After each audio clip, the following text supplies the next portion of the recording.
ఈ రాష్ట్రంలో ముఖ్యంగా మన జిల్లాలో రాజకీయాలు చెడు సాంప్రదాయానికి తీసుకొచ్చే పరిస్థితి వచ్చింది.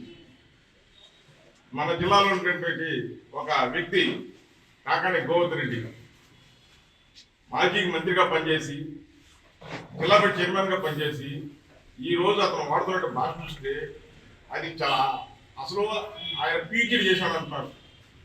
నీ చదువు ఎందుకు సంఖ్య నాకనా అంటున్నా నేను. నువ్వు మాట్లాడే మాటలేంది ఏంది? అదే బతుకంటాడు. బతుకండి మా ఎమ్మెల్యే గారి అబ్బాయిని అంటాడు.